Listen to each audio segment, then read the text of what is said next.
Hello? Hello? Is anyone there? Hello? I've got it, Eugenia. Extra, extra! Read all about it! It's a beautiful day on Main Street, USA! Good morning, good morning. I know, I'm not much in the looks department yet, but hey, I'm only 30 days old and a fifth of an inch long. Nothing is more wonderful than the imagination. For in a moment, you can experience a beautiful fantasy or an exciting adventure. Ladies and gentlemen, please collect your belongings and watch your head and step. Please assist small children by the hand.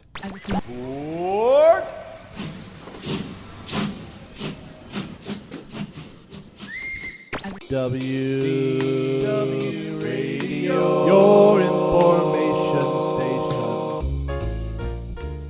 Hello and welcome to the WDW Radio Show, your Walt Disney World information station.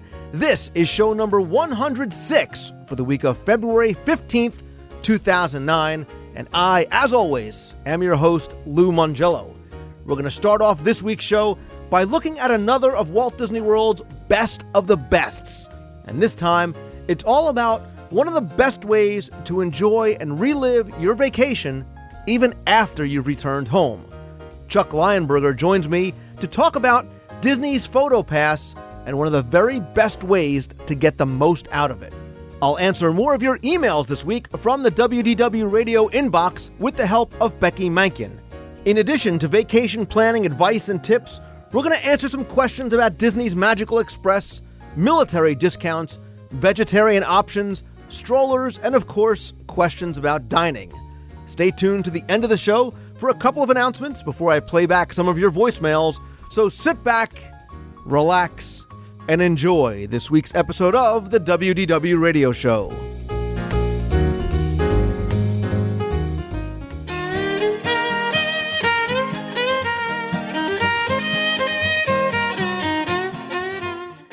When we talk about Walt Disney World vacations, we use words like magical, special, incredible, delicious, and of course, memorable. But the worst part of your vacation is, of course, when it's over. But fortunately, that's where the memories begin. And as you look back and smile and laugh about all the times that you had with family and friends. And although your time in the parks may have come to an end, there are a lot of ways to keep the fun and, more importantly, the memories going. And today, we're going to look at one of the best ways to enjoy Walt Disney World after you've gotten home. And joining me again this week is the Disney Daddy himself, Chuck Lionberger from DisneyDaddy.blogspot.com. Hi, Lou. Good to be back. Thanks for coming back, Chuck. And like I said, I always say that the worst part, and obviously my most sentimental, according to my top 10 with Tim, is going home. And I maybe should have penned that a little bit to include unpacking and going back to work and shoveling the snow, etc. But you get the idea. But There are a lot of ways to keep the magic going when you get back, like, podcasts and websites and blogs and trivia books and magazines and audio guides. But we'll cover some of those other ways as well. But this week, we want to focus on one in particular, and it really involves the memories that we take with us, because we're going to talk about Disney's Photo Pass, and more importantly, the Photo Pass CD and how to make the most of it. Absolutely. In my opinion, it is the best value of all the PhotoPass products that are out there. I agree, and we're going to try and illustrate that for people who might not think so when they first hear the price. But, Chuck, I think we have to, again, start with the basics and explain, because not everybody really knows or understands what PhotoPass really is. Yeah, PhotoPass is, there are PhotoPass photographers stationed all over Walt Disney World. Now, when I mean all over, I really do mean all over. They're in the resorts, they're in all the parks, they're in the water parks, they're everywhere. They have nice cameras, mostly Nikons, I believe, and they will take your picture for free and give you a PhotoPass card, and then you just hang on to that card, and every time you get your picture taken with one of these PhotoPass photographers, they'll scan your card. It has what's sort of like a barcode on it. You can just take as many of those as you want. In fact, a lot of times I encourage folks to make sure they take more than one photo with their particular PhotoPass person, take it in a portrait mode, which is the up and down, and then ask the photographer to take it in a landscape mode, which is the wide or left and right way. There may even be a magical photo opportunity, which we'll get to in a little bit.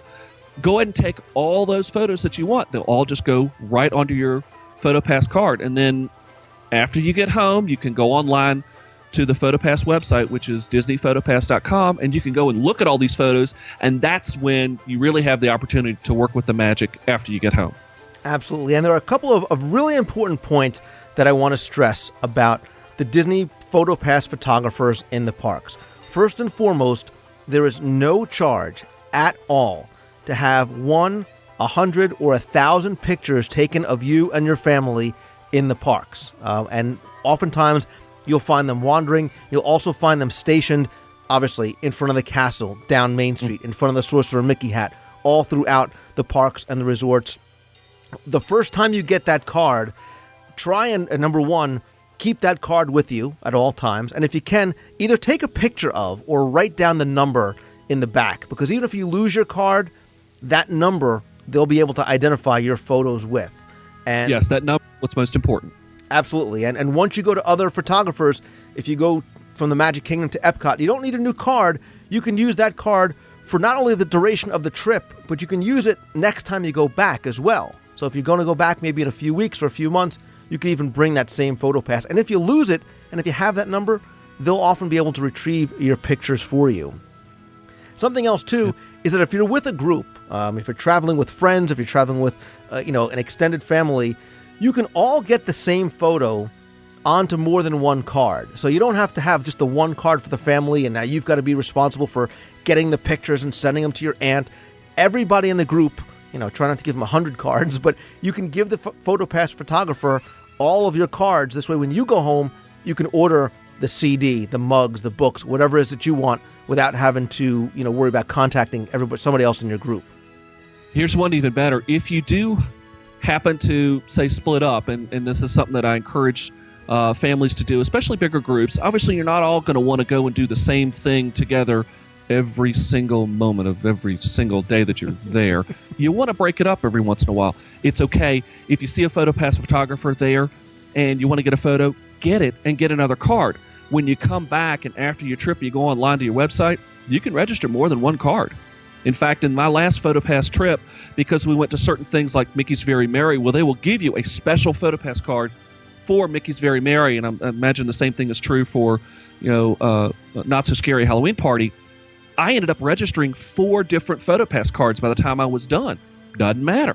So, you can also, if you've got those big groups, you can put it on one card, just give everybody the number, and then they can go register those photos themselves. Exactly. And if you go to the Magic Kingdom on one day, the next day you leave your room, you forget your card, don't worry. You can get another card. Again, it's free. When you go home to the website, you can add all those cards to your profile. All those pictures will be imported. That's right. And the other thing, too, is the PhotoPass photographers aren't just in the parks. You're going to also find them in some restaurants. You can get some great, especially like a lot of the dinner shows. You'll find them at Hoop-Dee-Doo. You'll find them at Ohana, the Backyard Barbecue. Yep. The one thing that they don't do, and I want to just be clear about, are ride photos, with the exception of Test Track. I was going to say, Test Track is the only change. The only one. As you exit Test Track, you'll see your ride photo. You can insert, there's also a PhotoPass guy there. You can either get a card or insert your card, have that picture attached to your card. But everything else, like Expedition Everest, Splash Mountain, as of right now, you cannot add those to your PhotoPass card.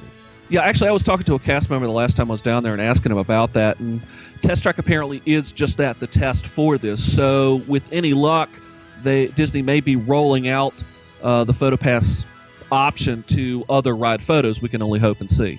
Yeah, and it just makes sense because, you get home and maybe, if you're getting off Everest, you don't want to stand online and wait for a picture because you're rushing to get somewhere else. When you get home, see, you and everybody else's, goofy face or whatever it is, you're going to be more inclined maybe to want to get that picture and print it out or get it for people.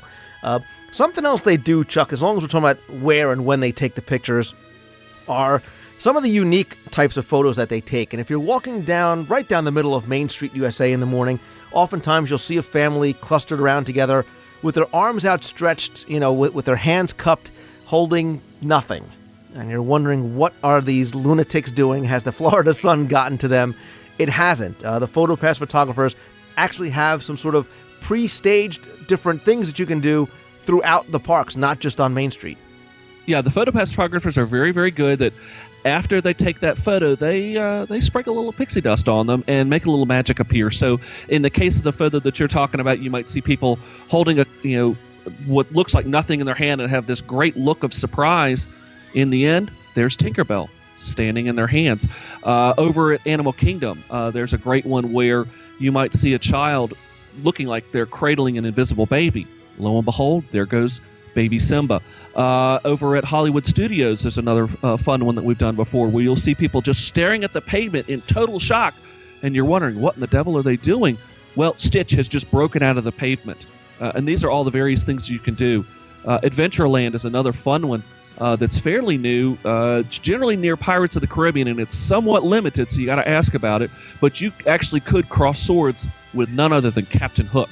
Pretty cool stuff. So talk to your PhotoPass photographers about these different magic photos that they can do. They're offered different times during the day in different locations, so something that you may want to check out ahead of time. Absolutely. And some people, I think, Chuck, might be saying to themselves, wait a minute, I'm bringing my own camera. Why do I need to wait and have a PhotoPass photographer take my picture? And I'm going to give you my 3 reasons why I would use it. 1, because it's free, and you lose nothing at all by having your picture taken by them. 2, big time in my case, they've got a much better camera, and they're much better photographers than I will ever be. And 3rd, I have 0 pictures of my family in Disney World with me, because I'm the guy that's holding my, very small little pocket, borderline disposable camera. So it gives you an opportunity to get in the picture with somebody who is a professional photographer using professional equipment, taking the best possible photo, and as many different times and as ways as they can. So if your eyes are closed on one, don't worry about it. They will do it again for you. Yeah, and I'll sweeten that pot. How many times have you tried to get a great shot of your family in front of Cinderella Castle at night? We all know that castle looks absolutely gorgeous at night. But if you take a flash photo and then your hands are shaking and things like that, you end up 9 times out of 10 with just a point-and-shoot camera with a blurry shot.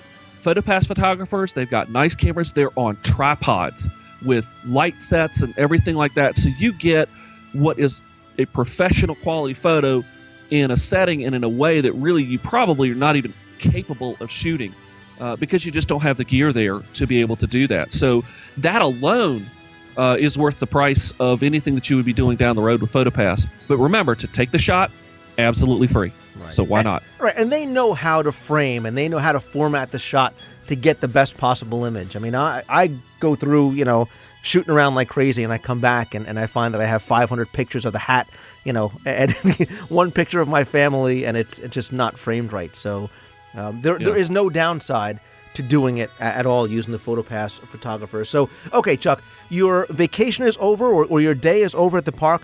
You've taken all these photos. They've taken all these photos. Now what? Now how do I get a chance to see them at the end of the day?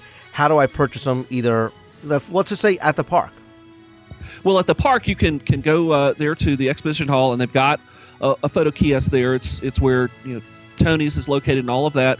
You can go right there and go onto the computer and go look at your photos. You can add enhancements. This is another way that Disney sweetens the deal for using PhotoPass. You can actually take your photo and say that you want to, it's a holiday time is a great example of this.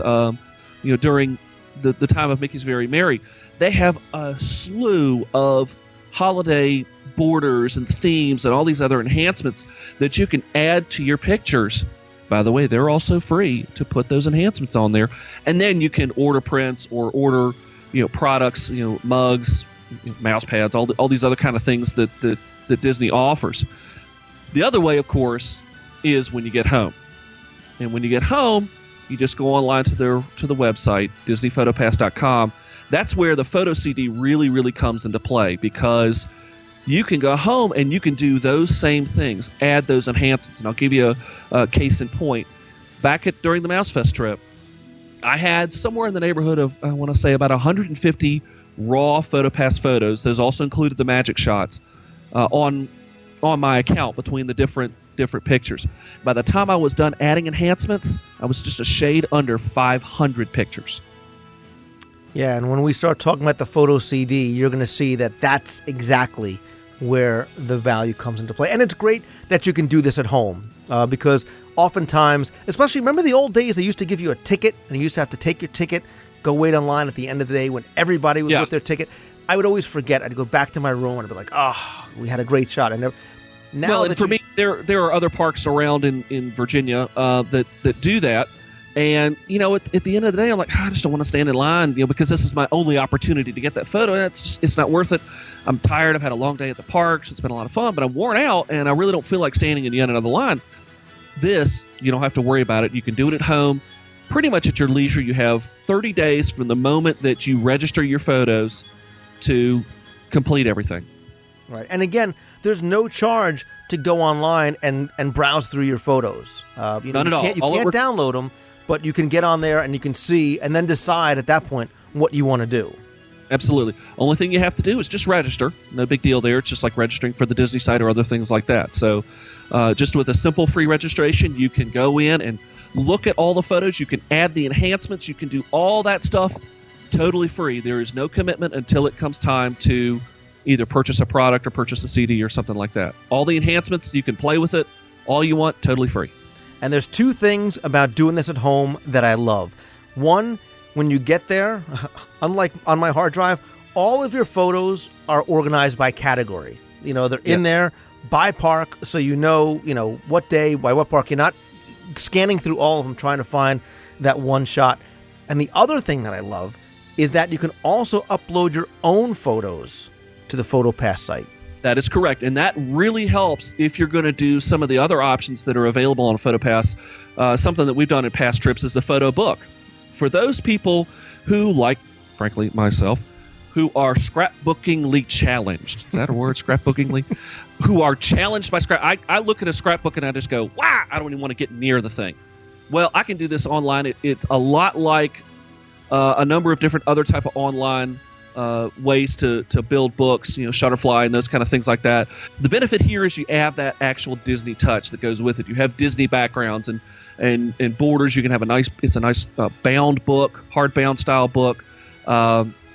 Not too bad as far as costs, depending on how many pages you want to add to it. I think it comes with somewhere around like 16 to maybe actually 12 to 16 pages, somewhere in there, I want to say. You can add photos or add pages to go with it.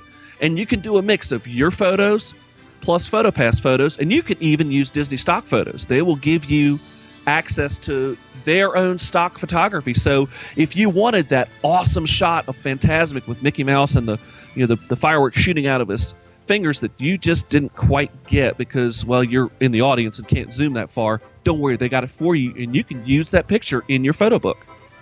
Yeah, both the photo book I love because, again, like you, I am very much scrapbookingly challenged, and I just don't have the time to do it. It's a lot of fun to create it. I've seen the photo books. They're beautiful. They are absolutely beautiful. There are different levels that you can get. There's also ones that can be personalized with the foil stamp. They're not all that expensive for what you get because I think the quality is very, very good. Even more so than that, you know, while my Photoshop skills are legendary, Tim Foster is the guy that laid out. Yeah, here we go, Tim Foster, the man that lays out every issue of Celebrations magazine.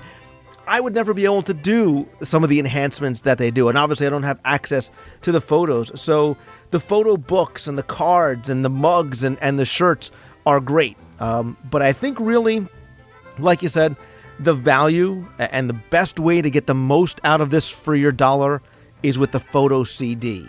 And without a doubt, it is 100% the best value they offer, especially if you plan a little bit ahead of time. And as we've been talking about, get those photos in the park. The more photos you take in the park, the more that CD becomes an even bigger and better value on the end. Absolutely. Yeah. And the cost of the photo CD, when I tell it to you, it may sound a little pricey, but give us a chance to explain. It's $124.95 for the CD, whether you have one photo on there or however many will fill up that CD. However, you should not have to pay the $124.95 even at that price. Though I sound like I'm doing an infomercial. It's still a value but you can, quote-unquote, pre-order the CD and save 20%. So now you're talking $99.95 for the CD. And even though it's called... CDs. I'm sorry? Actually, CDs plural. In this last one I got, I told you I was almost at 500. Actually, was 2 discs. Still the same price. There you go. There you go. So really, it's as many photos as they take. It's for that price. Yeah, without a doubt. And again, 1,000, or one, in my case, 500. I was really scared I was going to hit a ceiling and they were going to say, "I'm sorry, you can't have any more." And I kept just going and going and going, adding all these enhancements, and it never stopped. I could have kept going. But I finally got to the point I'm like, okay, I've really done about everything I can think to do to these photos to just keep adding enhancements. And let's talk about that for a second. And adding an enhancement, what are we talking about here? You can go to a photo, a raw shot. Say it's the shot of yourself and the family in front of Cinderella Castle. As you look at that photo and go to want to edit that photo, you can look on the side and you'll see all these borders and other enhancements you can add to it. You just click and add one and then save it. It automatically saves a copy of that photo. You can then go back to the original photo and you'll see the list of your photos just down at the bottom of the website. Click on back to your original photo, go put another one on. And in the case of, like I said, when I went during the holiday time, I probably put 13 enhancements on every photo. So that's how 150 can quickly become 500 pictures. Right, and it's very, very simple to use. I mean, it is not Photoshop-esque in any way, shape, or form. No, it probably, once you kind of get the hang of how you're adding them, you probably can add an enhancement and save it in about 5 seconds. Exactly. And so people say, well, great. Okay, I've spent $99 for this CD, but what can I do with it? And an important thing that we need to make here is that Disney grants you the license and the copyright to these photos so that you can get that CD, take it home, bring it, either print it out on your own printer if you want, take it to your local copy place, have them printed, have them blown up because they're very, very high-res prints. And you could actually do it for less than, say, you would have to do in the parks. And this is where the value really comes into play. We need to let you know, if you went to the parks and say, okay, you know what, I love this photo of us in front of the castle. I want to get it for everybody in my group. If you wanted to get one 8x10 print, you're looking at $16.95. So if you now want to get 2-3, you're very quickly approaching that $99 thing. And that's just for a few photos. Now think about how much that 8x10 will cost you at a drugstore or a print shop or your local big box store, things like that. Quickly becomes a value. Absolutely. And I'm not saying that you shouldn't sometimes, you caught up in the moment or you want to get it right there in the park or you want to give it to somebody as a gift.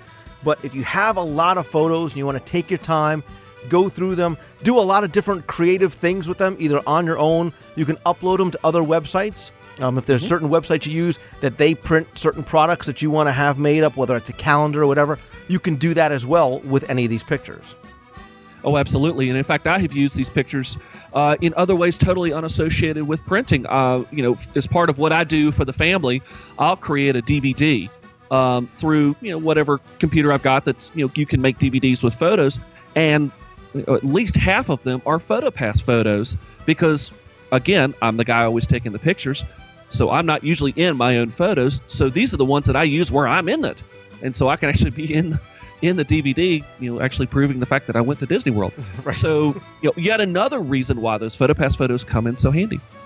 Absolutely, and really the bottom line is, and the question that everybody asks is, they see that $124.95 and they say, is it worth it? Is it worth it for me to get this CD? And unquestionably, we both agree. Absolutely. Certainly at $124 or the price you should be paying, $99.95, undoubtedly, it is clearly worth it. Yeah, this is, again, another example of a little bit of planning has a huge payoff in the end. Absolutely. Definitely one of the best, most overlooked bangs for the bucks that you can get, not just on property, but after your vacation is over. Without a doubt. So, and I think this is great too, especially this year. They're so promoting the What Will You Celebrate campaign, and people are going to be going down so much more with their families. Everybody wants to be in the picture. Everybody wants to take those, maybe not look at them on the computer, make grandma, grandpa a picture or put it in a frame, whatever. This is so the best way to do it. And for more information, please go and check out DisneyPhotoPass.com. There you can find out more about the service, what to do as you're planning your trip, some other tips, some questions and answers if you have. You can also see some of the products that you can create on the site. And please also go and visit Chuck's site. That is disneydaddy.blogspot.com. Make sure you head by every Tuesday for Tip Tuesday. You have your tips to make your trip just a little bit better. So, Chuck, as always, thanks very much for coming on and sharing some information about the PhotoPass and the CDs with us. Lou, glad to be here and glad to help.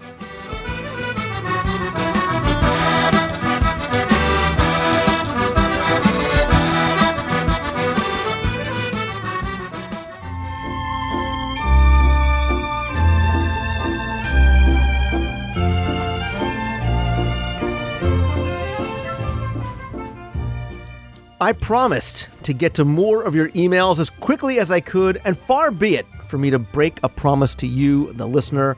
So here to once again help me stay on track, answer as many of your emails as quickly as possible, is our good friend Becky Mankin from Mouse Fan Travel. And Becky, always great to have you back in the studio. Great to be here again, Lou. Love to be on the show.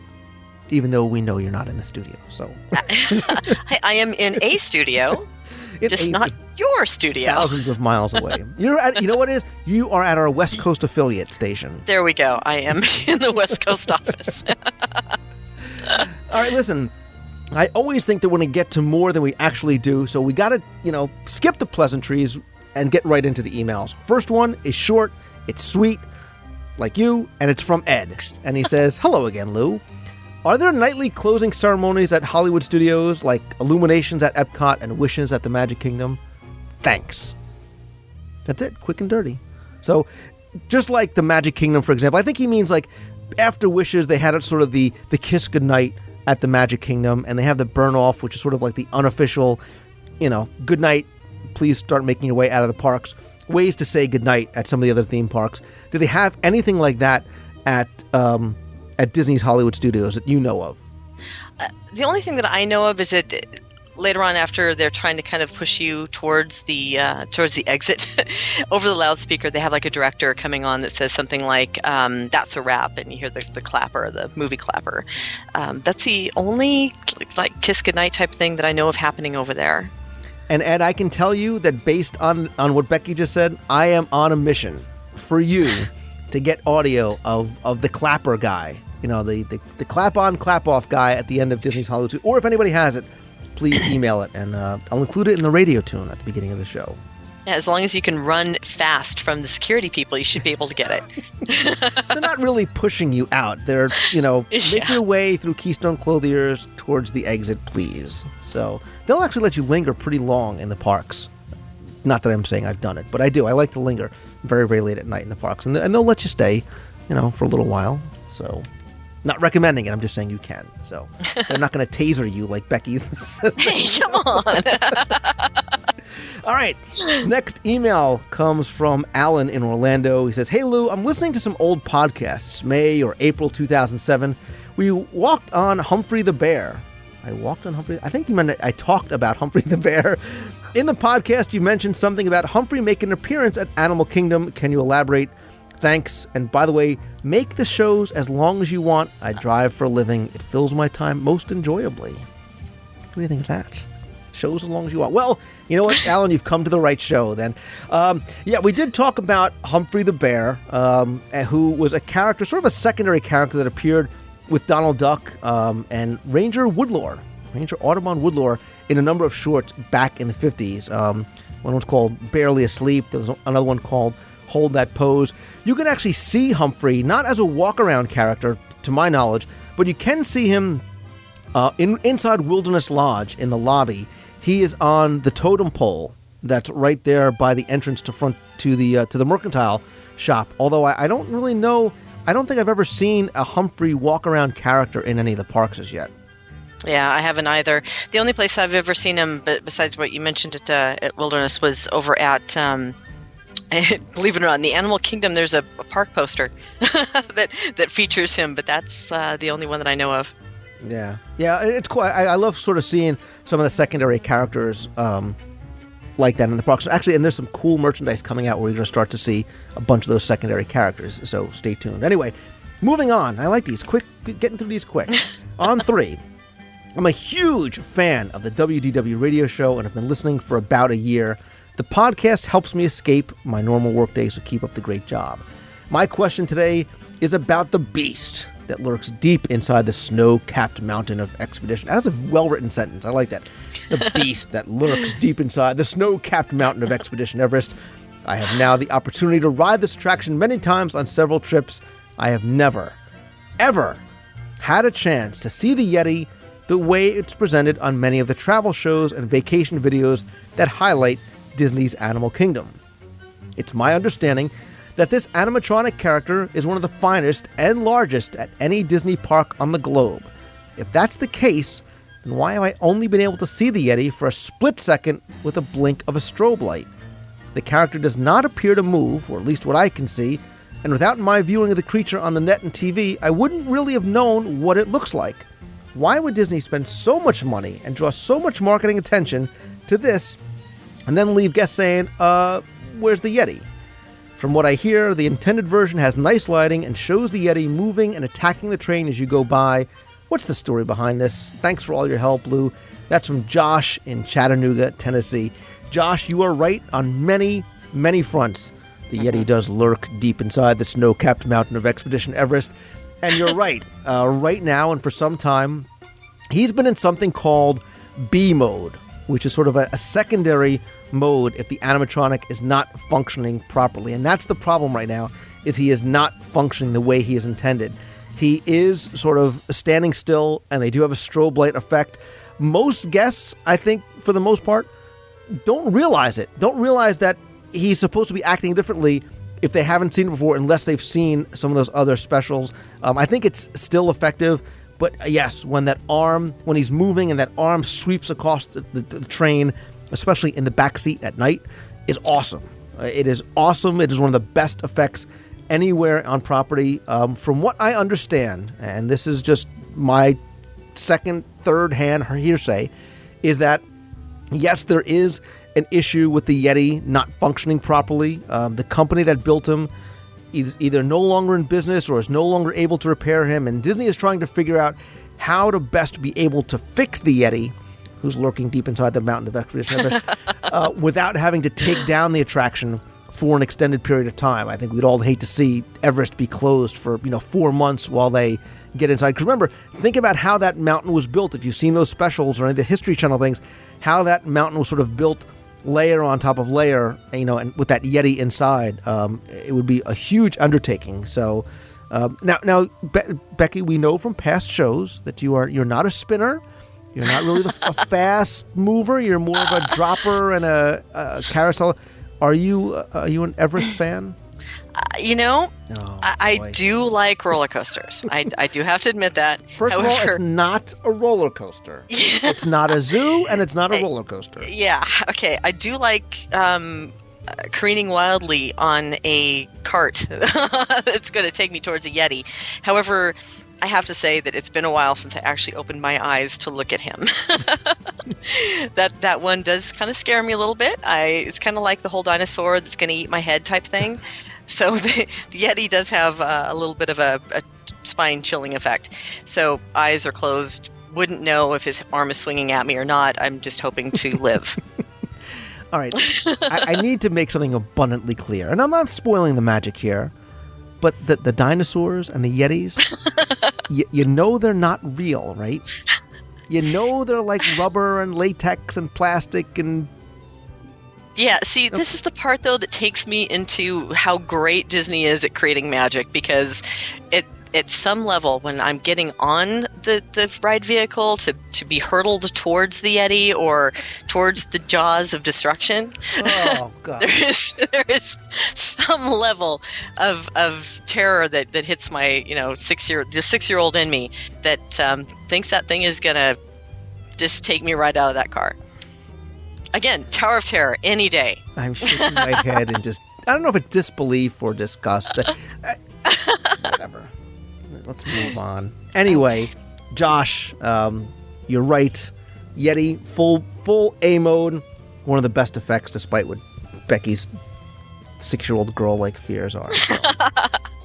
Eyes closed. Eyes closed. But listen, Laura Hale has a very, very important question, and we need to devote our full attention. So bring your A game here, because she's heard a rumor that Boat Rights is about to stop serving breakfast. Do we know that if this is true? Boat Rights, which we've talked about, we did a full show about Port Orleans, French Quarter, and Riverside. We've talked about Boat Rights at length. Before we get to her next question, the rumor is that Boat Rights is going to stop serving breakfast. I am sorry to tell you that Andre Willie, who actually runs PortOrleans.org, did the segment with me and contacted me about this with tears in his eyes, told me that as of February 21st, his understanding is that Boat Rights will stop serving breakfast. So we talk about the banana stuffed French toast and the awesome sweet potato cakes, and now they're gone. Now the hope is that this may just be a temporary measure. They're doing something different. They're bringing in a new chef from Louisiana or something, and not something going to be permanent, because I really think breakfast at Boat Rights is one of, if not maybe the best meal that you can get there. See, I'm really sad about this news, because it was a really good meal for breakfast there. It's also one of the reasons why I like to stay at that location, because you can get breakfast available. You can get, of course, the rest of the meals that are available at Boat Rights. But this is sad news. It's very sad news. It's right. Hopefully, like you said, hopefully it's just a temporary thing, and when things get going back up again, we'll have breakfast once again. But Becky, on the heels of sad news, especially about dining, comes good news. Possibly good news, we hope, about dining, because Laura also wants to know if we've heard if free dining is coming back this year. She and her husband are going down for a wedding anniversary in October. Food and wine rocks. And if they could sneak in free dining, that would be awesome. She thanks us for the great show. And again, that's from Laura. So any chance maybe free dining coming back this year? I think there's always a very good chance. Disney has offered the free dining promotion for various dates for a couple of years now. And with the economic climate, I would assume they will be looking at ways to boost the room occupancy, especially in that low season, which typically ends up being that late August to the end of September. So I'm hedging my bet that they will offer it again, although I can't 100% guarantee what they're planning to do. They tend to keep their offers and their plans pretty much close to the vest and release information as it gets closer. The dates when they've done the free dining in the past are very fluid. Keep in mind that they sometimes black out dates that are traditionally busy, and unfortunately food and wine can sometimes fall into that category. But again, they may extend the promo if those dates show a less than desired occupancy rate, and they want to get people to start, booking in. My advice is to book your dates now to ensure you get what you want. If you know you're going, and those are the dates you're going to do food and wine, book those dates. And then if a new offer comes out before your final payment, ask Disney or the vacation planner you're working with to adjust to the new code. That way you can get the new discount when it's released. You can move your dates if you need to go into free dining, or you can just rebook it if necessary. Just make sure you do that before your final payment. That was my question. If they book the dates, a travel agent, whatever, can actually go back and apply those discounts if they're applicable. Absolutely. And if you're working with a vacation planner, please just make sure that they're not going to charge you any change fees, because some do, some don't. We don't. But of course, with Disney themselves, you just have to be proactive. You have to pick up the phone, call them and say, hey, heard this new offer's out. Please apply this code. And they should be able to apply it for you. Awesome. All right, moving on. Hi, my name is Christopher. Well, not my name is Christopher Dorsey, but the writer's name is Christopher Dorsey. He's a DVC member, and he's going to be traveling to Disney World this upcoming September. He says, I'll be flying into Orlando International Airport and then renting a car from the airport. My question is, can I use Disney's Magical Express to transport my luggage to my Disney resort, even if I'm not riding aboard the bus from the airport? I want to rent a car because my father needs a wheelchair, and it's much easier for us to travel around Disney in a car than using the resort's buses. Because of the wheelchair, that's why they now have less room for baggage. And that, again, is from Chris. That's a great question. It is, and we get it all the time, but unfortunately, you can't. Disney's policy requires you to participate in both the motor coach transportation and the baggage transfer service concurrently. So you would have to use Disney's Magical Express to transport yourself and your luggage to the resort. Right. And you know what, too, in this day and age, in this climate, it makes sense as a security concern, too. You don't want unattended luggage, being transported on the buses. So, right. Becky, the next email is not really a question, but he says, "Hey, Lou, it's Scott from Chattanooga, Tennessee, and he wanted to bring to our attention a discount that he found out through his father, who is retired from the military, and he said that in 2009, Walt Disney World is offering a free 5-day park pass to anyone currently in active duty or anyone that is retired from the military. He also said that companion tickets are available for family for only $99 for a 5-day park hopper pass. For a 5-day pass to upgrade to the park hopper option, it's only $25 per person. He doesn't know if we have any information about this, but he wanted to make sure that other listeners knew about it, and he wanted to know if it was maybe part of the What We Celebrate theme. That, again, comes from Scott in Chattanooga. And Scott, I really appreciate you sending this, and I'm really happy to see Disney doing things for the military. I'm really a big proponent of for the people that make so many sacrifices for us, and this is Disney's ways of giving back. Becky, do you have any additional information about this, and are these numbers correct? Yeah, they are. Disney usually does have some great benefits for active and retired military, and to, as you said, to recognize them for their services. If you qualify, be sure to advise your vacation planner or Disney when you're working with them for land vacations or cruise travel to see if there are discounts, because Disney does it for their cruise line as well and for their Adventures by Disney at times. So always let them know if you're a retired military or active military. This particular offer that he's mentioning is valid, I believe, through December 23rd, and it can be obtained at participating ticket offices on your base. I know you can also get it from Shades of Green or at the main entrance of any theme park ticket window. To get those tickets, you have to do it at the ticket window through Shades of Green or through the ticket office on base. You can't go through a vacation planner for this specific ticket offer. But for more information on it, they tell us to advise military to contact your ITT office. One thing to note that I believe this special offer does not allow you to add the no expiration option, and you cannot extend it past 5 days. So if you need more than 5 days, be sure to price it against other options as well as current package promotions that are out there, because it could be if you're staying for 7, 8, or more nights, you might actually be better off going with a different package offer than the tickets. But like you said, it's just a wonderful thing to see that Disney is reaching out and doing something for the military. Awesome. Yeah, and I've heard nothing but amazing reviews of Shades of Green. A really wonderful resort. Great prices for active and retired military. So, all right, Becky, the next email comes from Alex Sinak. Forgive me if I pronounced your name incorrectly. Lou, I hope you can use this email on a show. I just booked a 3-night cruise in late April of 2009 on the Disney Wonder. Thank you, Deborah Gordon from Mouse Fan Travel. Woo-hoo! It'll be our first cruise. We are taking the cruise to celebrate my birthday and our anniversary. Awesome. Double dipper. We are leaving the kids at home. It's a trifecta. Officially a trifecta. We are planning to arrive late afternoon on Tuesday, April 28th, and hit one of the parks on Wednesday, April 29th, before we board the Wonder on April 30th. Alex, you've got an awesome game plan already. What would your recommendation be for, 1, a resort for myself and my wife, and 2, the park that we visit on the 29th, and 3, dinner on the night of the 28th and 29th. Finally, would you take the Disney bus, a car service, or your own rental car to Port Canaveral? Thanks. Keep up the good work on the show. But, P.S. Wait, there's more. Wait, even though I'm asking for your reservation, this is what I have reserved already. So, all right. So we'll take his recommendations and see what we think about it. We'll do it that way.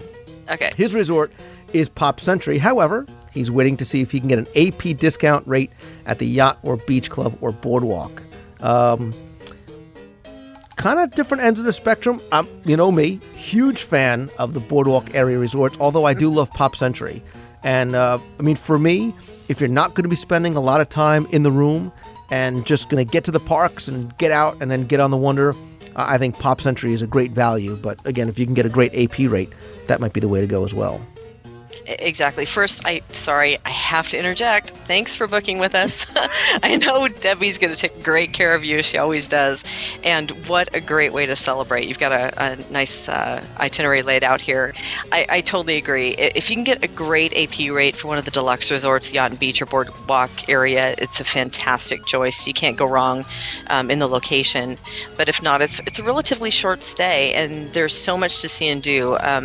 A value like Pop or a moderate like Port Orleans will be just fine. Save a little on the resort and splurge a little on, say, food. Oh, just wait till we get to the third part of his question, man. I am in love with this guy. His park, Epcot, on April 29th, and he's going to take the $75 gift card in lieu of the free birthday admission since he has an annual pass. Exactly what I would have recommended doing. Epcot's a great, especially for you and your wife, kidless. Epcot's the way to go. But more importantly, Becky, it's as if the stars aligned. These are currently his ADRs.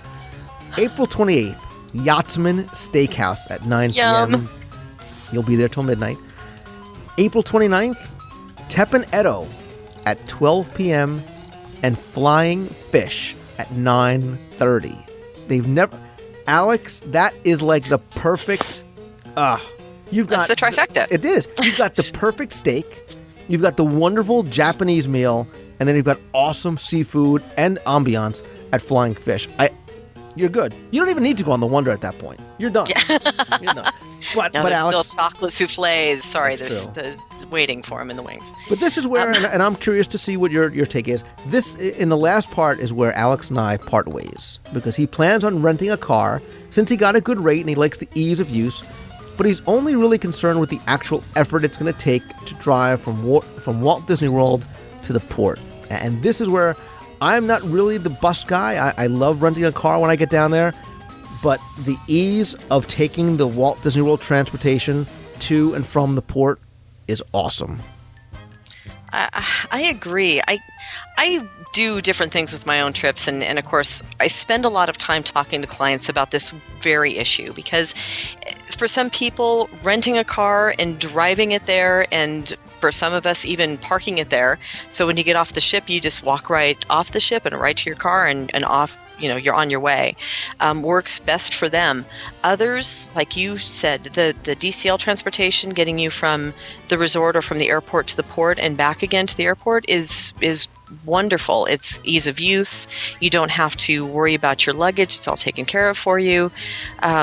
There's a lot of pros and cons for all of the three options that he has listed here, and it really comes down to which one is going to work best in terms of cost and value and your personal priorities. Yeah, I like the bus for a variety of reasons. Number one, like you said, it's so simple to use. You don't have to worry. Your luggage is tagged. They take care of it. You're picked up at the resort. They've got the video playing on the bus. You're talking to other people. You're getting really excited. You're not worried about driving and getting there.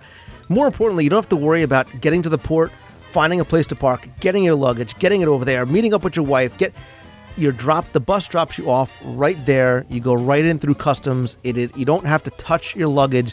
It is a seamless process. And even coming back, same thing. You come right out of the port. Buses are waiting there to take you back to your resort or wherever you need to go. So I big thumbs up to DCL transportation. Yeah, the only time that I start thinking about looking at it a little differently with, say, a town car service is when you get to like 4 people, because it's $69 a person for the DCL transportation for a round trip basis. You start doing the math. Sometimes that private car can come in handy, but again, like you said, that doesn't offer those little extras like taking care of your luggage, so you're not carting it around all over the place trying to figure out where it needs to go, and then trying to find a sky cap to take it from you, or one of the guys at the port. So the bus is definitely the most convenient.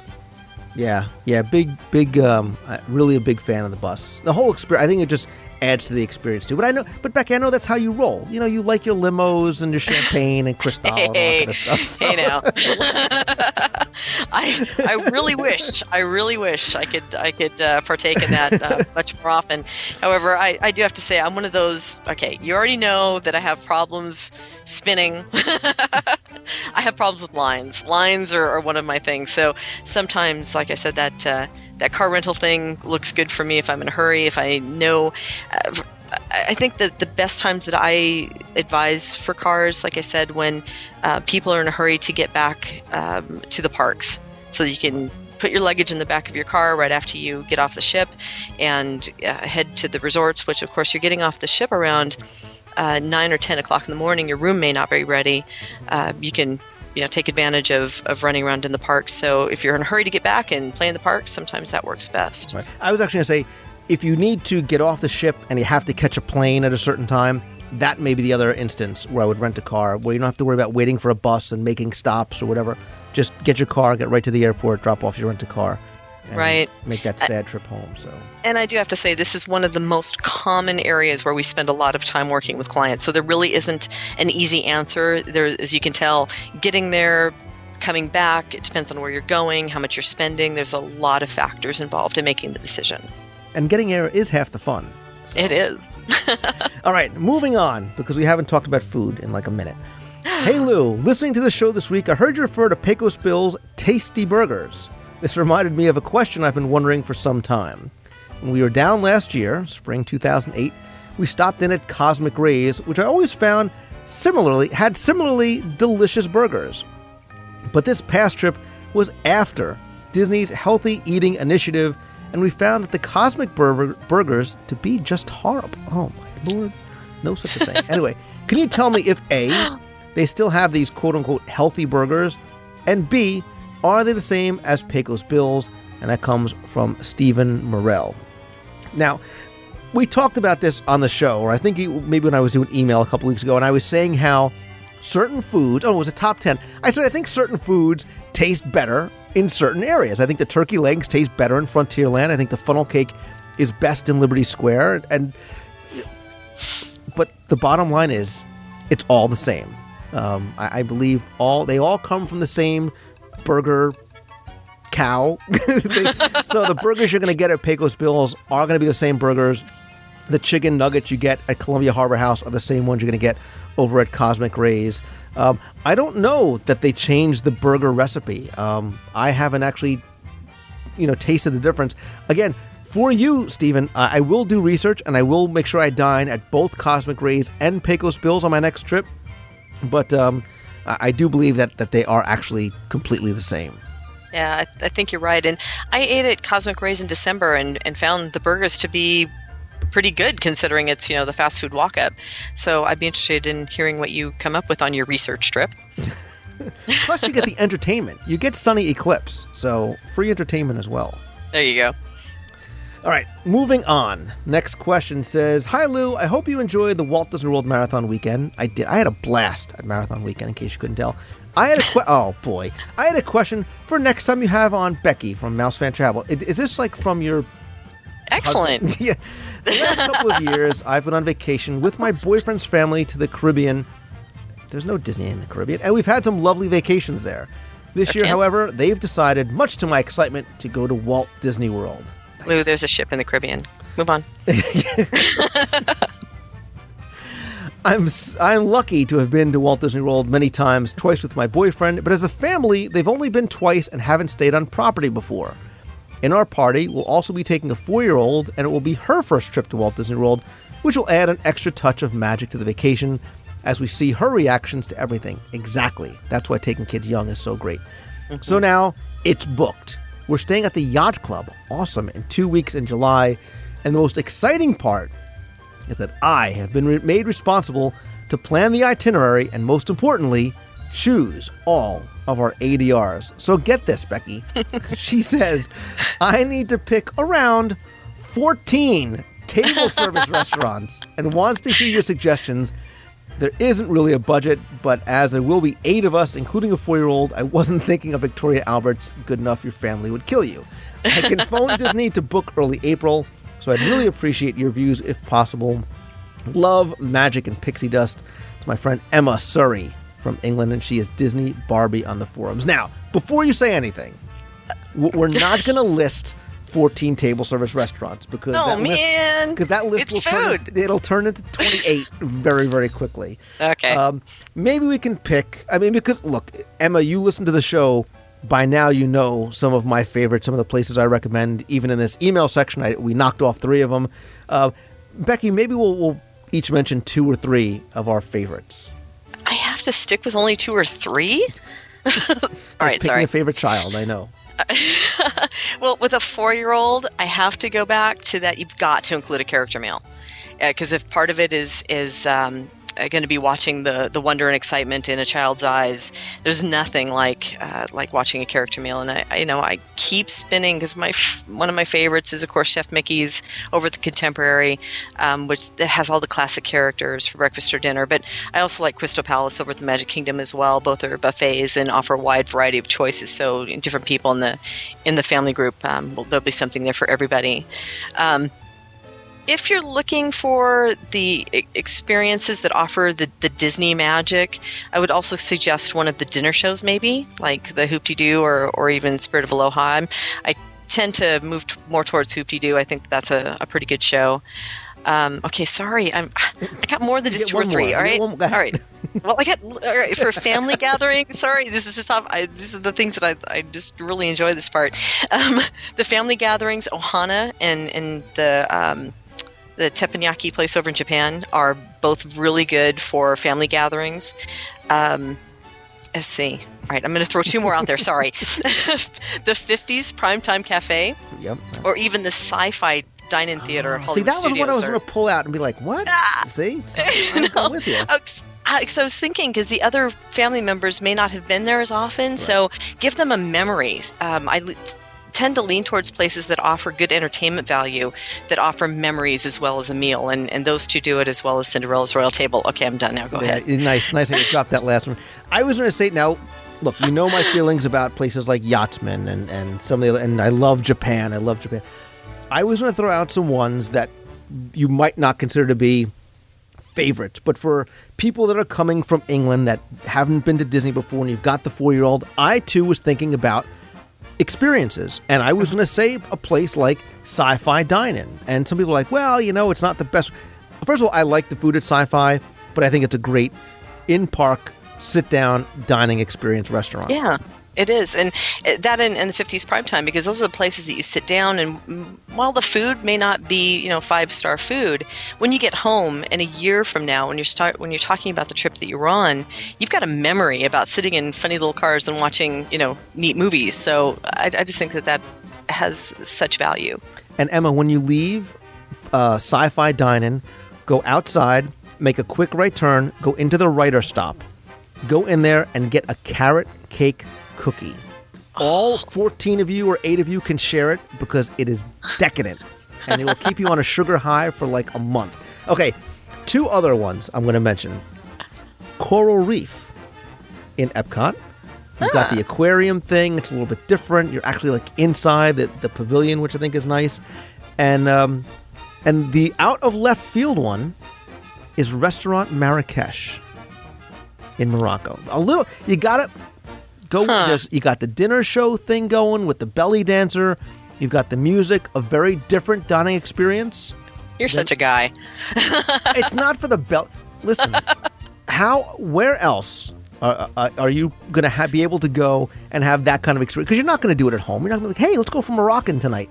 That's true. When it's in Epcot, you know what? The food tastes better in Morocco and Epcot than it does really in Morocco. So that was kind of an out of left field one. So okay, good point. And honestly, I think the 4-year-old would probably get a kick out of it too.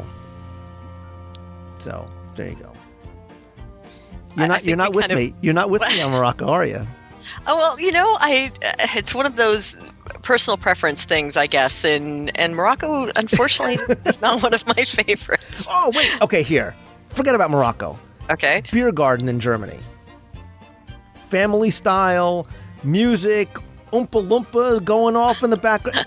How's that? Is that a little bit better? I think that's a little bit better. That may be elevated up there on my list. But somehow I think we've gone beyond our pick 2 or 3 favorites each. That was only 3 for me. Anyway, but you know what? Mike Sklens has an email, and he's He's upset that we're taking so long. Emma, I hope that was helpful to you and didn't just confuse you even more. You know what? You can't go wrong pretty much wherever you go. Very true. Mike says, Lou, my girlfriend and I are going to be visiting the world for 3 days at the end of March. And since I know you love food at Walt Disney World, I gave that away. I figured you might be able to provide some insight into our dining plans. My girlfriend has a vegetarian diet, and while I know Disney has vegetarian options in almost everywhere, I was wondering if you knew where the best vegetarian options can be found in the parks and resorts, both counter and table service. Any help would be much appreciated. Love the show. Keep up the good work. Again, that's from Mike Sklens. Vegetarian, that can certainly be challenging, especially in a theme park atmosphere. But as he says, most of the restaurants have some sort of option that's available for vegetarian diets and even vegan diets.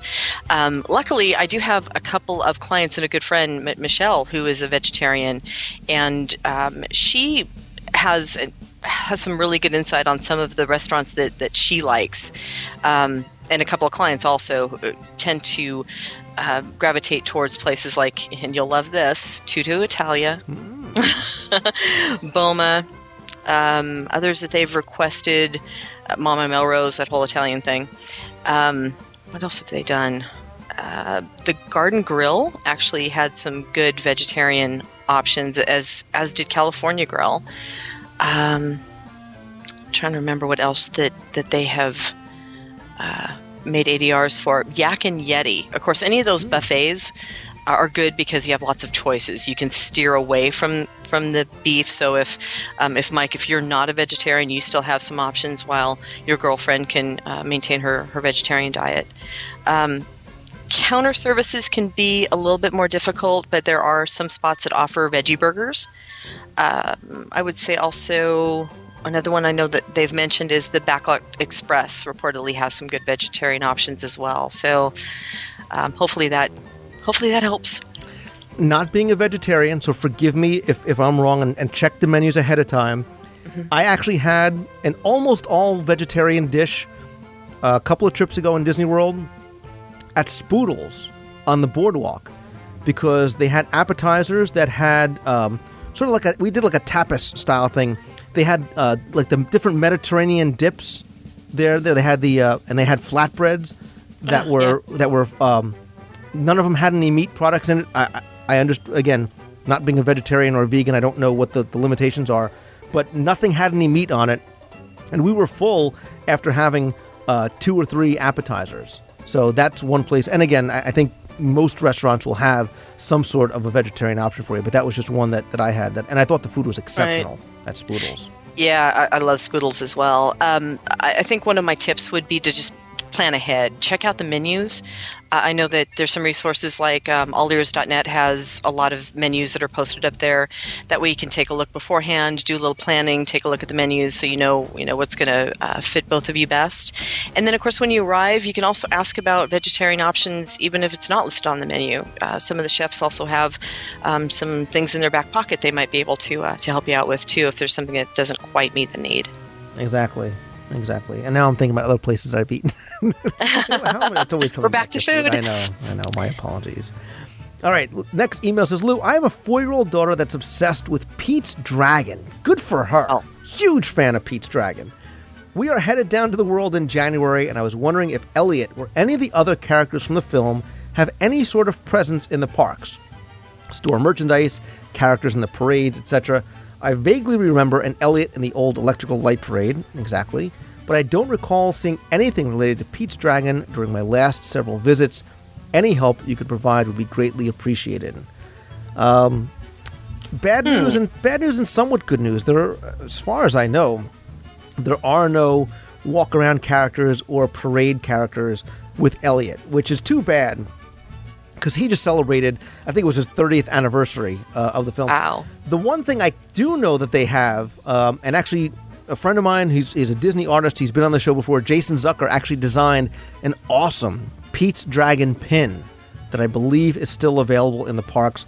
That's all I've seen. I know that you can get like a custom watch made up if you want, but I mean, she's 4, so... but for other older Pete's Dragon fans. And obviously, there's some of the more expensive things in the art of Disney. There's some really high-end Pete's Dragon statues, but unfortunately, nothing small. Pete's Dragon plush would be huge. Oh yeah, it's been so long since I've seen any Elliot sightings out there. Yeah. I think the Electrical Light Parade was the last thing that I can even think of as well, for the exception of, like you said, the occasional figurine that shows up at a shop or two. So the pin is exciting. Yeah, but think about the plush, and you get the Gogans and Doc Terminus. Awesome. Big fan of Pete's Dragon. All right, another quick question, Lou. Where can you find a schedule of the activities such as the movies, bingo, etc. that goes on at the Beach Club? That's from Kelly. We've talked about the Beach Club. Love the Beach Club. So much good that goes on there. Becky, I know that obviously when you check in, they have a list of activities, a 2-page list of all the activities that are going on. But is there any place to get it maybe beforehand? I have asked that question several times because before...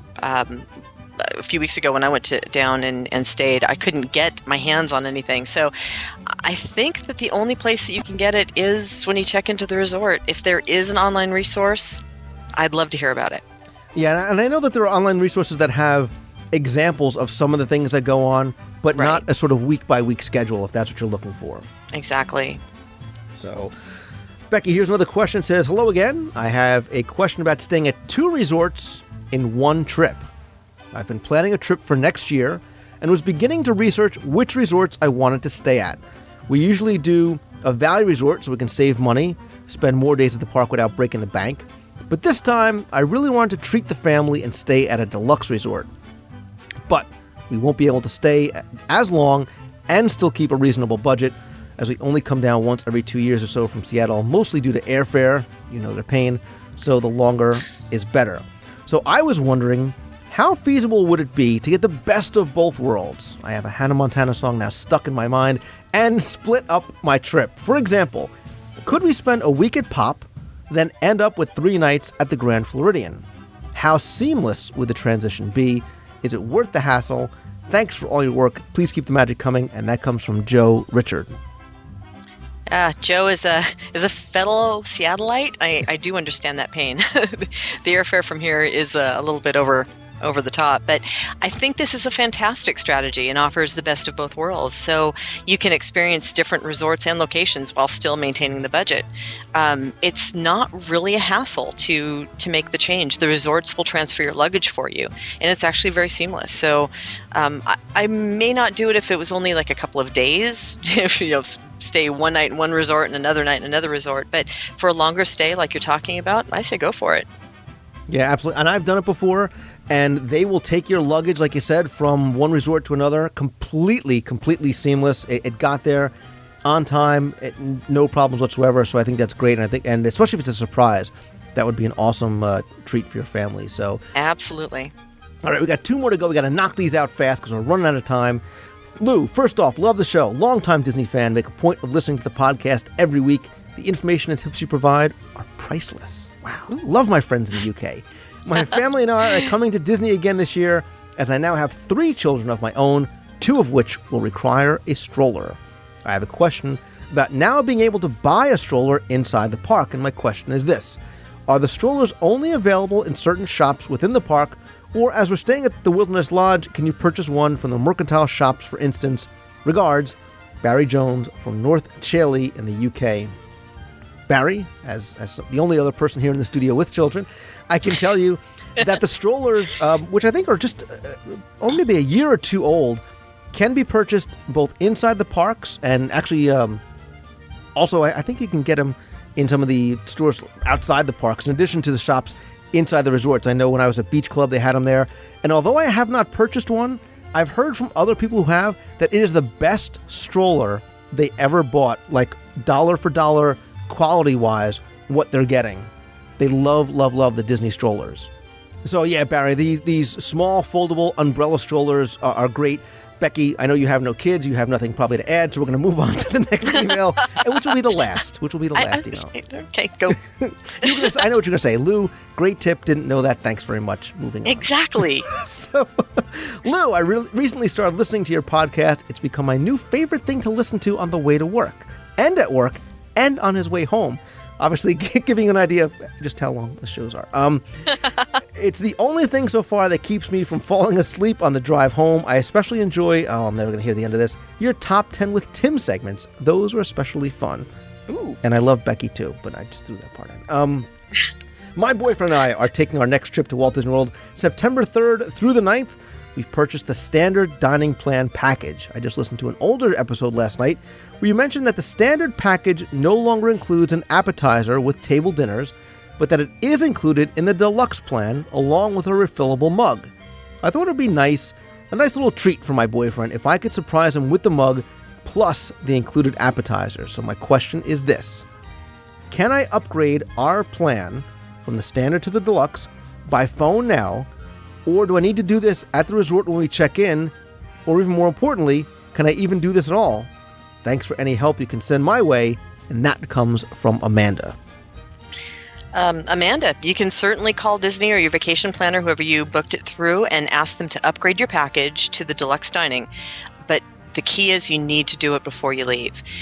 We've been advised that you should make any upgrade changes to your package at least 72 hours in advance. So that's definitely a phone call you want to make if you want to make the upgrade now.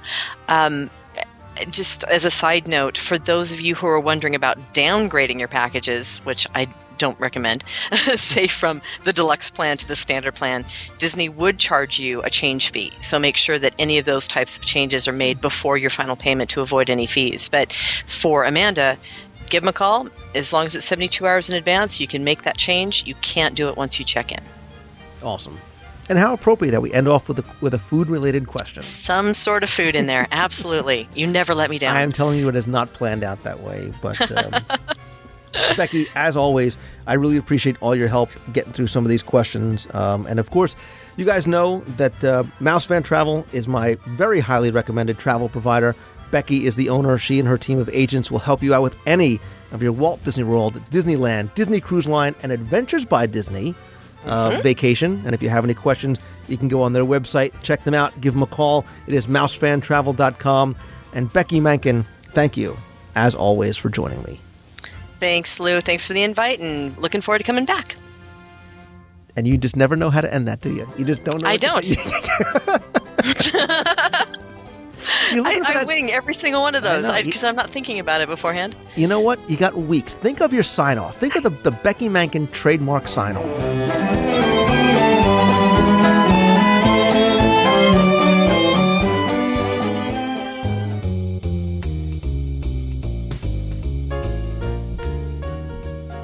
That's all the time we have this week. I hope you enjoyed the show.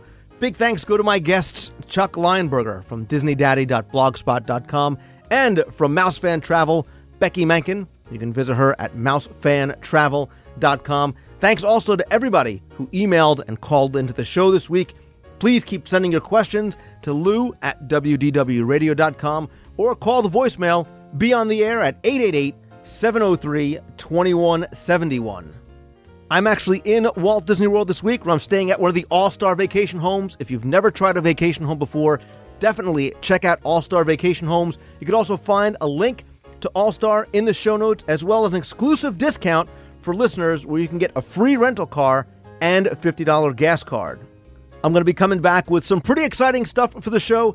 Definitely stay tuned. Don't forget, too, to go and visit DisneyWorldTrivia.com. There you can buy copies of my Walt Disney World trivia books, audio guides to Walt Disney World, and the Page Day calendar.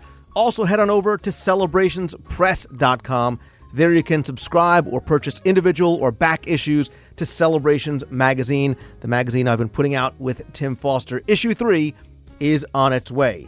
Also, check the show notes this week for a link to Twitter, where you can follow my instant updates at twitter.com/Lou Mongello, as well as I'm on Facebook. Come on over, friend me up on Facebook. Also become a fan of the WDW Radio Show group page. Links to those, again, are in this week's show notes. And if you're not on Facebook, come by the forums at DisneyWorldTrivia.com. There you can comment on, talk about the show with other listeners. We have more than 30,000 Disney fans online there. Again, it's fun, it's free at DisneyWorldTrivia.com.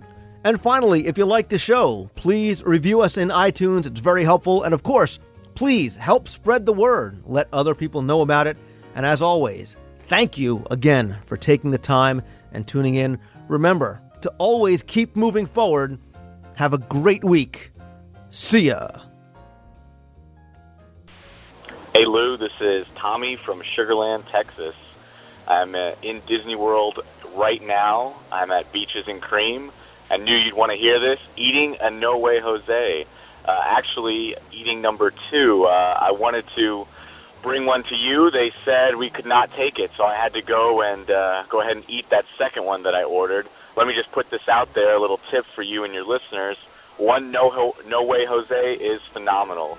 2 is not a good idea. So we'll see you out there. Thanks.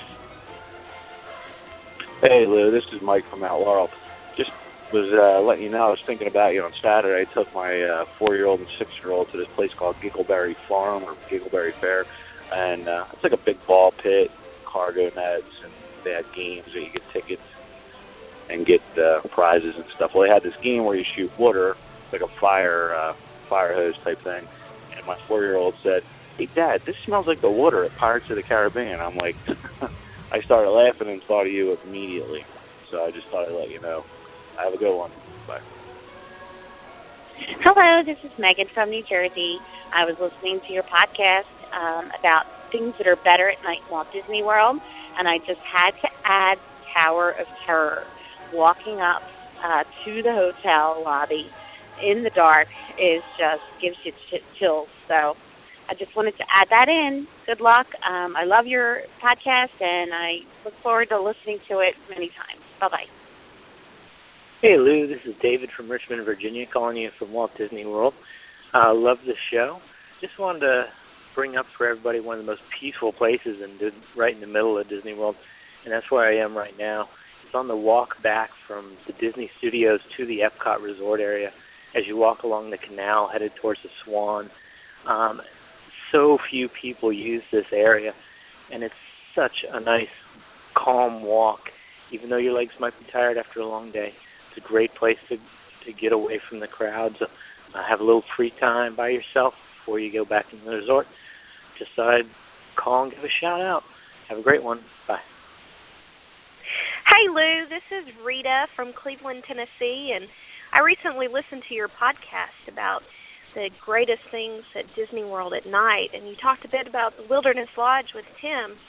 And we're frequent visitors to Fort Wilderness Campground, so we often get to ride the boat past Wilderness Lodge. And I just wanted to add that I love the view of the Wilderness Lodge from the boats at night, and how the view of the lodge from the water, it looks like, I believe, a face of a bear. So I just wanted to add that in, and how much we enjoy both of those resorts in the evening, Fort Wilderness and the Wilderness Lodge. Thanks for a great show. Have a good one. Hey, Lou, this is Kirby, one of your listeners. Just wanted to suggest something. I'm a big fan of your show, and I especially love the top 10 with Tim's. And I have a suggestion for a new top 10. Because Space Mountain is going to be going under refurbishment soon, and it's also one of my favorite. It's possibly my most favorite ride at Disney World. I was wondering if maybe you and Tim could do a top 10 things you love about Space Mountain, or a top 10 things you love about Tomorrowland. Yes, I was the one we did top 10 things about Adventureland, but I think it'd be cool if you do one either of Tomorrowland or Space Mountain. So just what I wanted to suggest. I love the show. Keep it up. Talk to you later. Hey, Lou, this is Scott from Baton Rouge, Louisiana. Listen, really enjoy the podcast. I've caught up on virtually all of the back issues. I was listening to your top 10 you did with Tim/Samantha on the items at night, and I must be crazy, but I don't think I heard you say the Hollywood Tower of Terror. That has got to be one of the best-looking weenies at night, even more foreboding and sinister than in the daytime. Keep up the great work, Lou. Looking forward to the next podcast. Bye. Hey, Lou. My name is David. I'm a big fan of the show, and I was wondering if you had any information on the rumored fifth park, Night Kingdom, that Walt Disney World was supposedly making. If you could put that on the show this week, that'd be great. Thanks. Bye. Hey, Lou, it's Denise. You know me as Hyper Mommy on the boards. I finally got a chance to listen to show number 95, where you talked about the 7 wonders of the world, and particularly the cast members. I hope it's not too late to tell my cast member story, because I just love to tell it. Back in 1999, when my youngest son was 4 years old, he had recently learned how to draw his name. That's what he called it, drawing his name. And he certainly didn't understand the concept of the autograph books. In fact, every time I gave it to him and would send him off to get an autograph from a character, he'd want to show them how he could draw his name. And of course, most of the cast members were very happy to have Mom come swooping in and save them from trying to explain it to him. But not Cinderella. I went to go swoop in and explain it to him, and Cinderella fussed at me and said to leave that boy alone, and then she proceeded to sit right down in her ball gown in the middle of the hub and watch as my 4-year-old baby painstakingly drew his name. And then she hugged him and praised him and kissed him and told him what a smart boy he was. And it's still, I know he's never going to really remember it other than me telling him. But I'm sure all your parents out there, you can understand why, to this day, he's 13 now, I still get choked up thinking about it. And then one more thing, I noticed you were talking about the things that choke you up at Disney.